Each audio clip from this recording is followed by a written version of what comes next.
Hey guys, it's me Ron and welcome back to my channel!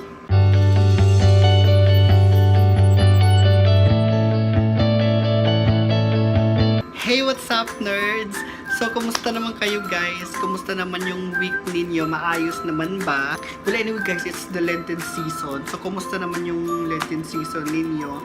And I know some of you nasa bakasyonan na, nasa mga beach, sipping mojitos, kakaingit kayo ha. Yung iba naman nakakit na nandun na kayo sa Baguio, diba? Nagpapalamig kayo dyan. Yung iba naman nasa mga hotels and all para malamig and all. Yung iba naman para dun sa mga nandito lang o sa mga probinsya, for those who are religious, may andyan yung natin, tradition natin, di ba, when it comes to Lenten season, yung mga bisita iglesia natin dyan, na may miss ko na yun. Well, ako, I'm here guys, actually, supposedly kasama ako dun sa outing na basta somewhere, hindi ako nakasama kasi may work ako. Alam mo na, kinarir ko ng malala kasi double pay. At at the same time, ito, nakapag-vlog ako, nakagawa ako ng content. So, okay na rin. Kumusta naman kayo guys? So, maayos naman ba yung pakiramdam ninyo? Peaceful naman ba? Wala namang anxiety attack? Wala namang panic attack lately? And okay naman ba sa family?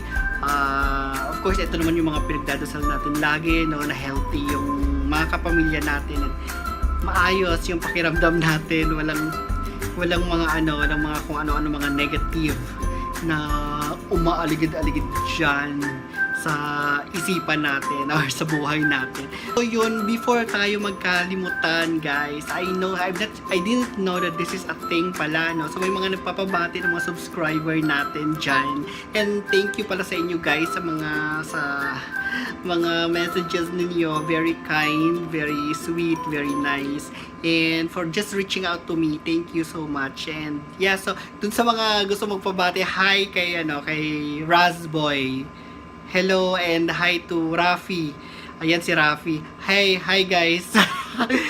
Sorry ngayon ko lang kasi ngayon lang ako nakagawa ulit ng content. So anyway, thank you so much for supporting our channel. Kasi lumalaki na yung channel natin. But I'm grateful to all of you. I didn't know na na marami pala sa atin dito sa Pilipinas na may ganitong issue sa anxiety. When I started this parang Anxiety Pinoy channel, parang yung sa akin parang gusto ko lang sanang share yung experience ko kasi nung nagsisimula ako, parang wala akong mapuntahan, wala akong makita na content na parang nakaka-relate or na-approach ko, nakagaya ng ginagawa nyo sa akin, na may-message nyo ako, ganyan. So, kalimitan nakikita ko before, mga celebrities. Yung mental health issues guys is very, very important. I know na medyo na hindi masyadong napagtutuunan yata dito sa Pilipinas, but unti-unti I'm hoping and I'm praying na unti-unti nagiging let's continue to talk about it online para at least makita ng government or whatever na it's an issue talaga. It's an issue at maraming may issue na marami dito sa Philippines na may mental health issues, 'di ba? Anxiety, parang kung isipin mo lang, parang arte naman ito, ganyan. Kasi for those who haven't for those people na hindi naman nila na-experience yung talagang anxiety na talagang anxiety attack or talagang yung clinical na yung effect ng anxiety, hindi talaga nila totally ma-understand yun. So parang iniisip lang na na parang OA ka or ganon, pero hindi nila alam na, kasi kung ikaw lang mismo yung nakakaintindi kung ano yung mga pinagdadaanan mo, kung gaano kahirap yung pinagdadaanan mo, that you're fighting a battle every day. Diba? Kasi pag gising mo sa umaga, andyan ulit siya. Pag tulog mo, hopefully of course, before ka matulog, pinipray mo na sana makatulog ka, na sana hindi ka masyadong atakihin ng anxiety mo, patutulugin ka ng anxiety mo, at kung andyan siya, di ba? So, makatulog ka, and then nakatulog ka na, pagising mo kinabukasan, or kung ilang oras lang yung tulog mo, pagising mo, andyan ulit siya, di ba? So, hindi siya totally nawawala. I know some of you guys are asking na kung mawawala ba siya. Oo naman, I think pwede naman siyang mawala. I think, siguro lifestyle lang, lifestyle check. And then, for those who are talagang, yung anxiety nila, clinically diagnosed na malala na talaga. yung malala na talaga yung anxiety issues ninyo. Of course, pwede naman talaga mawala yun. Merong mga cognitive therapy. Pero of course, kailangan mo ng kumonsulta sa therapist, sa mga professional or sa mga clinicians para matulungan kayo. Kasi may mga test yan na gagawin hindi lang yung basta-basta ka i-diagnose na may anxiety issues ka. Yung sa akin, as I've always said, hindi naman ako severe case. Of course, nag-undergo din ako ng medication before, pero it's a certain period of time lang, hindi siya talaga yung mahabang gamutan.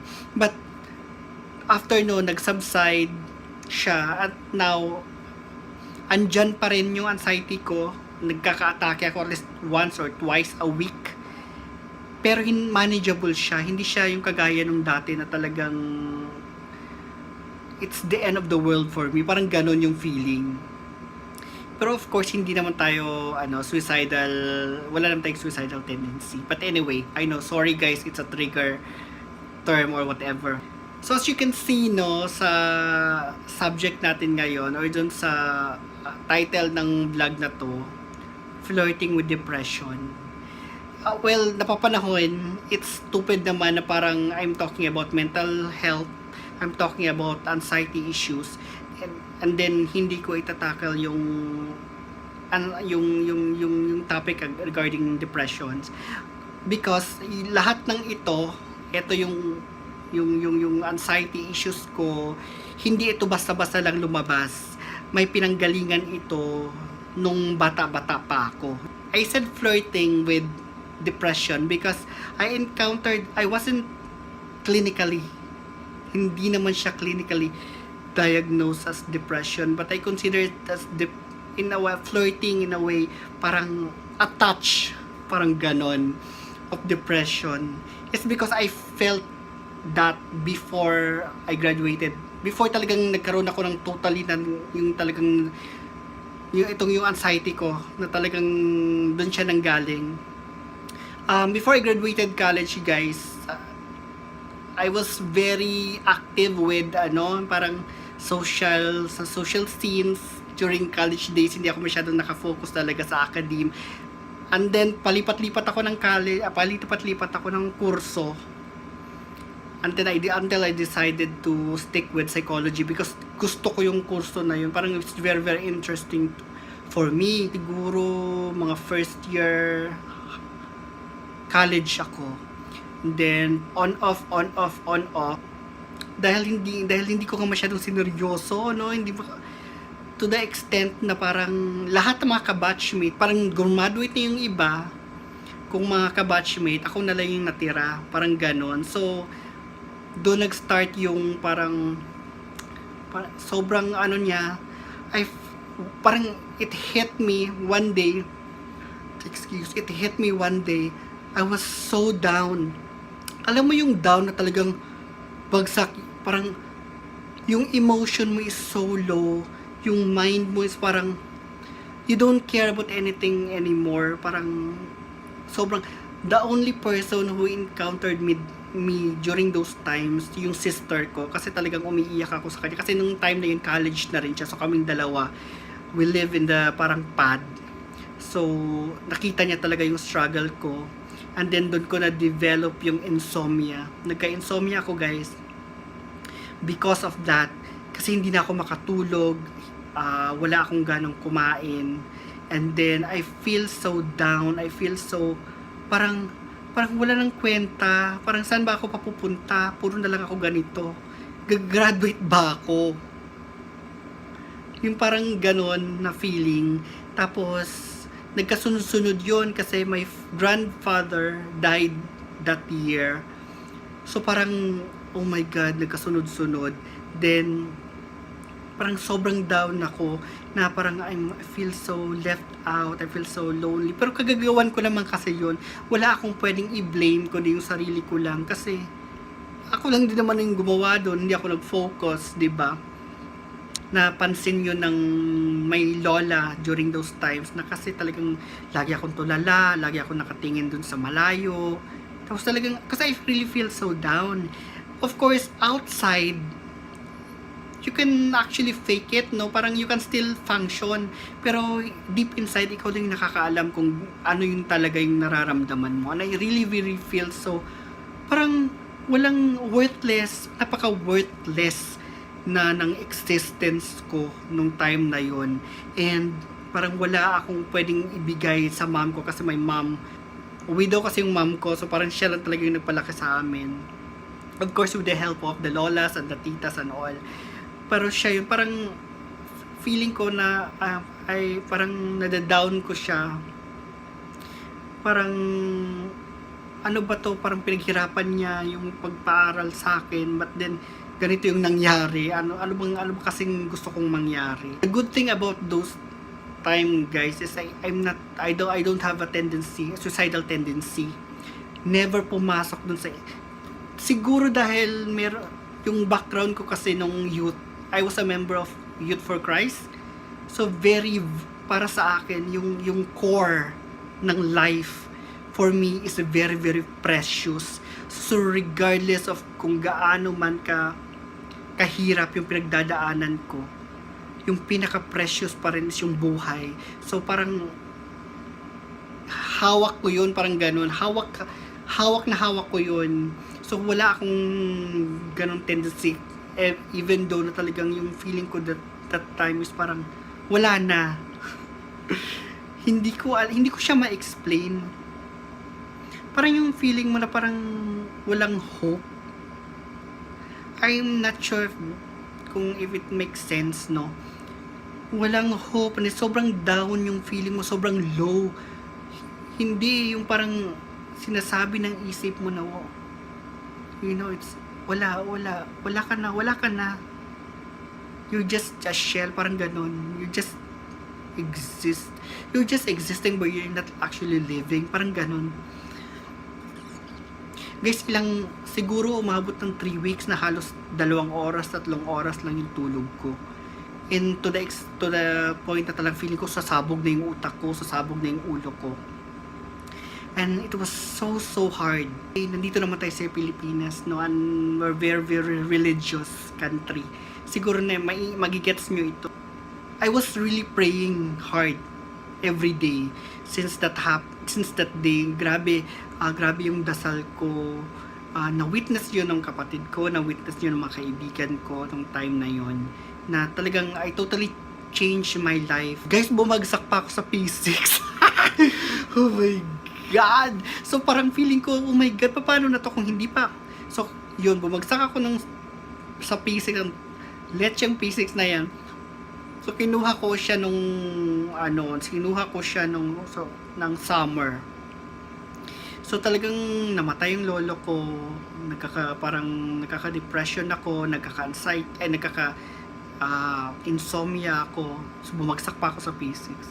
Paano na to? Anong gagawin ko dito? So parang wala na talaga, lugmok na yung moral, ba tawag doon, yung pagkatao ko, yung hindi naman pagkatao, pero yung para sobrang down.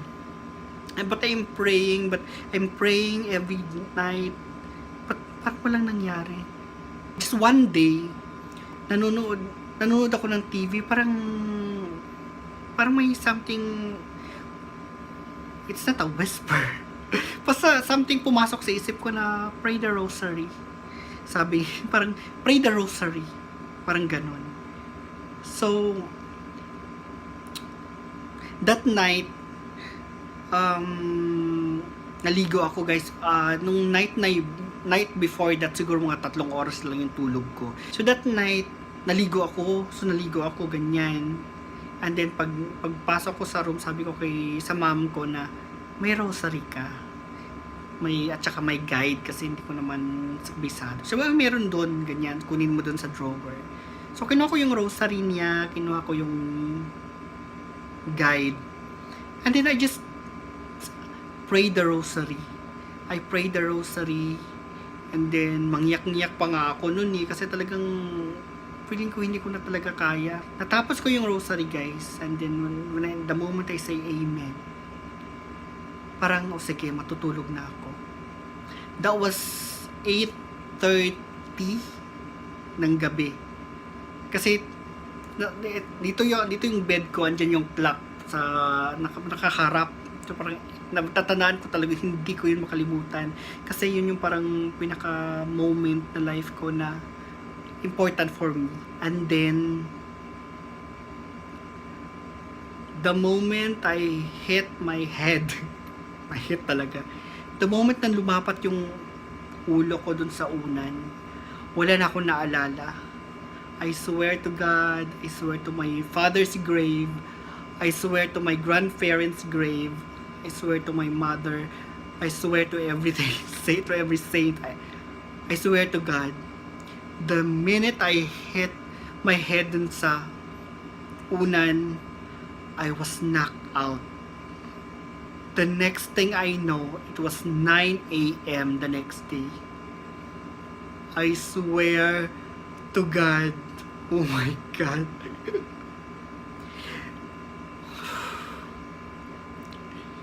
You know, this is my first time sharing this, no? Never ko itong, na-share ko na ito before sa mga friends, but I feel like I need to have a platform to share this out.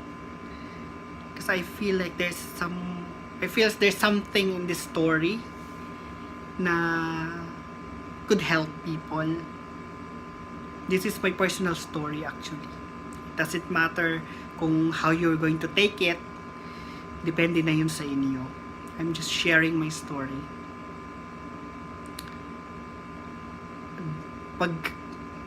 Paggising ko, I was crying. As in, humagulgol talaga ako. Humagulgol talaga ako. Kasi I cannot believe na the next thing I know, parang feeling ko, kanina lang, nag-rosaryo pa lang ako, and it was 8:30 ng gabi.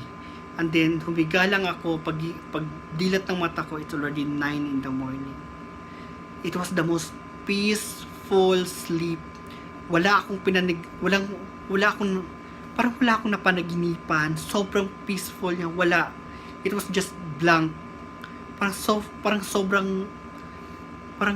sobrang energetic yung katawan ko, sobrang nabuhay yung katawan ko. Pagising ko na yun ng 9. And I was crying, grabe. And then I thank my mom, and then yung rosary na yun, guys, tsaka yung guide na yun, hiningi ko yun sa mom. And then tuloy-tuloy yun for the next 2 years. I pray the rosary every night until nung nakuha ko na yung until nung nakapagtrabaho na ako, until I graduated college. After that day, I was parang naging okay ako. Unti-unting nag-up yung pakiramdam ko, na-cure ko yung anxiety ko. Pumasa ako sa P6 summer class. Graduate ako ng college 2004 summer. And then, October, by January the next year, I already have a job. Dito na ako sa Manila. May trabaho na ako. Yun yung nangyari. But then, nawala yung anxiety, nawala yung depression na yun. Because of the rosary, parang every night ko siyang, parang binago niya yung way of life ko. Nawala yung bisyo ko. The way I look at things, the way I want to live my life. I was very socially inclined before, but now I'm very, very introvert. I realized na ito pala yung klaseng lifestyle na gusto ko. Magiging, hindi naman anti-social, pero maging introvert. I was so out there during my younger days. I was really enjoying being, hala, sige, tugs, tugs, tugs. Diba? Kasagsagan ng techno music pa yun eh. But I was really out there. But then, I realized na I just want to be introvert. I just want to focus on reading books. I just want to focus on my job, and I just want to focus on what really matters in my life, diba? So yun. Sorry guys, medyo naging personalan. Pero, that's my story regarding depression. Depression is very, very scary. Nakakatakot siya, guys. It's not an easy path. I'm just grateful that what I have is anxiety. I'm just grateful that what I have is health anxiety or hypochondria. Because I don't know how it's like to be kung meron akong depression. So for those people out there, I just watched a video ng parang clinically depressed na person and who committed suicide lately. And it was so hard for me to watch. Kasi parang I kinda know how it feels, but what really that person, yung mga clinically depressed person felt is 100 times more than what I felt nung time na yun. So to wrap this up, probably it wasn't depression what I felt before. Probably it was just a pace sa life ko. But right now I have anxiety issues. So doon nang galing yun eh. And so guys, if you know someone who is depressed, or if you are someone who is depressed, please talk to someone and call someone, call a friend, message me. That's what it takes. No? Message mo, magkwentuhan tayo. Huwag ka lang mag-give in. This is very emotional. Naiiyak ako, sorry.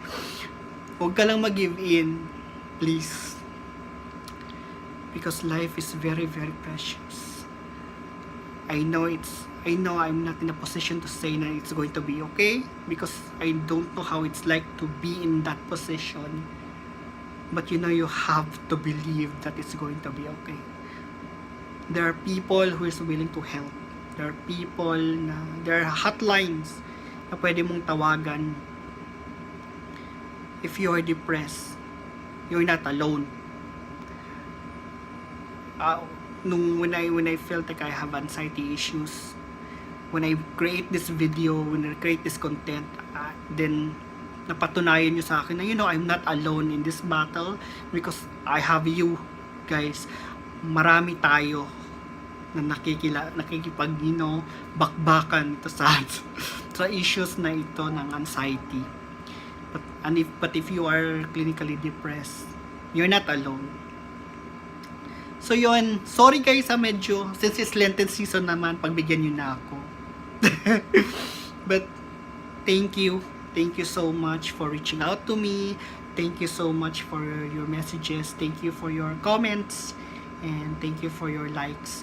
And please, if you have friends na who have anxiety issues, please share nyo yung video na to, baka sakali makatulong. Yung channel ko baka sakali makatulong.